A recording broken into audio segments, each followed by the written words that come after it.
Hi, I'm Dr. Marty Becker, America's veterinarian.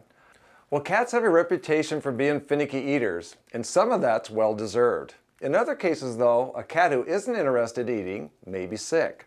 So how can you tell the difference, and what can you do if your cat is picky?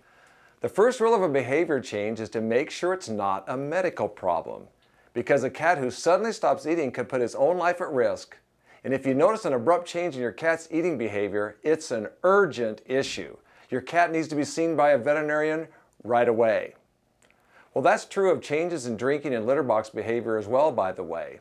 It's not as urgent when the change is gradual, but even such things as weight loss mean a thorough veterinary examination, probably with diagnostics, should be done sooner rather than later. But let me stress, when a cat stops eating abruptly, that's an urgent matter. If a cat in that situation doesn't get medical attention, and even sadly, sometimes when they do, they can die of a condition called hepatic lipidosis, also known as fatty liver disease.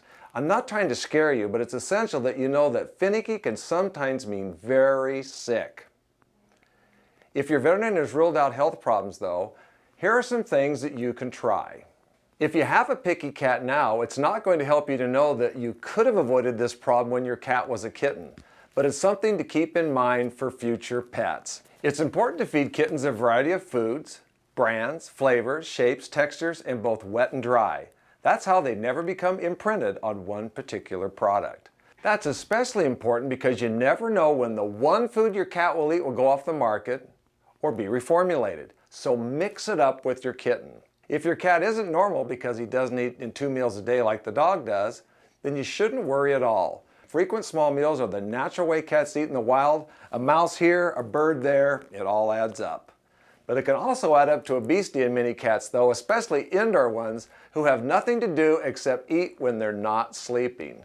That's why I always recommend food puzzles like these, because they put some prey in the play, and it's a great way to keep your cat interested while satisfying his need for smaller, more frequent meals. It also gets your cat moving, which is important when you're dealing with an overweight pet. To get a finicky cat to try a new food, don't go cold turkey.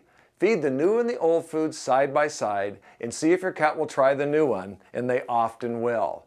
A few more tips for getting cats to eat. Provide a safe area for feeding. Be sure there's no competition from other animals.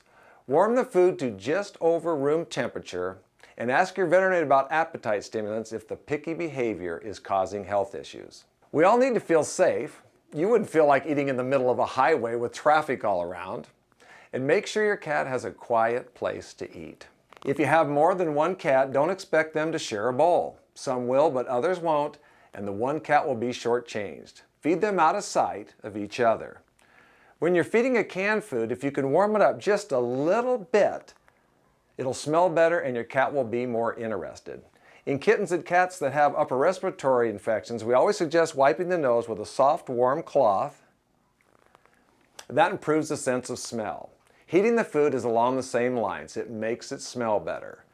And finally, if you continue to have problems, talk to your veterinarian. She'll be able to investigate further and tailor recommendations to your individual cat. Whatever you do, don't accept not eating as just being a cat. You can find out more on vetstreet.com.